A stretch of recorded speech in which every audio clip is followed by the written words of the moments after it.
పరుగులెత్తడం ఎందుకు? పరుగులెత్తండి ముందుకు.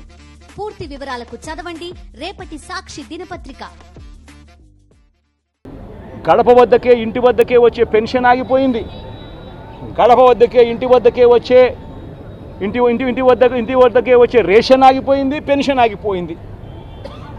ఈరోజు మళ్ళీ ప్రతి వ్యవస్థలో కూడా ఏం జరుగుతూ ఉందనంటే కరప్షన్ విపరీతంగా పెరిగిపోయింది, డిస్క్రిమినేషన్ అనేది విపరీతంగా పెరిగిపోయింది. తెలుగుదేశం నాయకుల చుట్టూ వీళ్ళంతా తిరుగుతే తప్పనించి రాని పరిస్థితి అని చెప్పి ఏకంగా మెసేజ్ పంపిస్తూ ఉన్నారు. ఈరోజు నిజంగా పాలన అన్నది నిజంగా ఈరోజు ఏం జరుగుతూ ఉందనంటే రోజు కూడా కక్షలు తీర్చుకునే దానికోసము కొట్టడము, చంపడము, ఆస్తులు ధ్వంసం చేయడము కనిపిస్తున్నాయి తప్పనించి పాలనలో ఏదైనా కూడా మంచి చేయాలి, ప్రజలకు మంచి జరగాలి అన్న ఆలోచన, తాపత్రయం ఎక్కడ కూడా కనిపించని అధ్వానమైన పరిస్థితి ఈరోజు మొట్టమొదటిసారిగా రాష్ట్రంలో సాగుతూ ఉంది.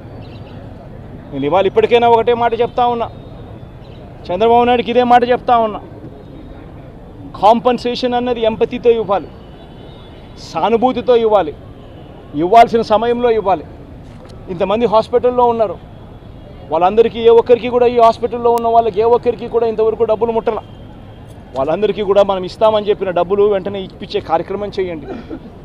ఆ ప్రోటోకాల్ ఏదైతే ఉందో ఫ్యాక్టరీ సెక్యూరిటీస్కి సంబంధించి, ఫ్యాక్టరీ సెక్యూరిటీ, పొల్యూషన్ కంట్రోల్కి సంబంధించి ఏదైతే ప్రోటోకాల్ ఎగ్జిస్టెన్స్లో ఉందో ఆ ప్రోటోకాల్ను కనీసం ఇప్పటి నుంచి అన్నా కనీసం మానిటర్ చేసే దిశగా అడుగులు వేయండి. ఇటువంటి మళ్ళీ పునరావృతం కాకుండా చేసే కార్యక్రమాలు చేయండి. ఆ ఫ్యాక్టరీకి సంబంధించి ఏం జరిగిందో లోతైన ఎంక్వైరీ చేయండి. అడిగినప్పుడు నేను ఇక్కడ బాధితులను పరామర్శించినప్పుడు, బాధితులను అడుగుతా ఉన్నప్పుడు నేను అడిగా, ఆ ఫ్యాక్టరీకి సంబంధించిన విషయాలకు సంబంధించి కూడా తెలుసుకునే ప్రయత్నం చేశా.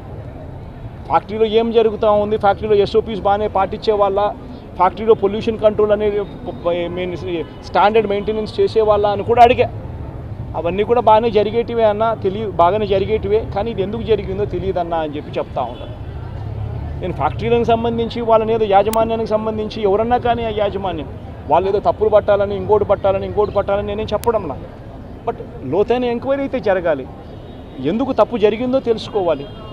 తెలుసుకొని ఇటువంటి మళ్ళీ పునరావృతం కాకుండా అటువంటివన్నీ కూడా చెక్స్ పెట్టి దాన్ని బ్లాక్ చేయాలి.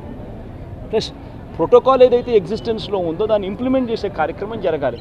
అప్పుడు మిగిలిన ఫ్యాక్టరీలలో కూడా ఆటోమేటిక్లీ ఎప్పుడైతే చెక్స్ అనేటివి ఎప్పుడైతే రెగ్యులర్గా పీరియాడికల్గా జరగడం మొదలు పెడతాయో అప్పుడు న్యాచురల్గా సేఫ్టీ పారామీటర్స్ పెంచడం జరుగుతుంది.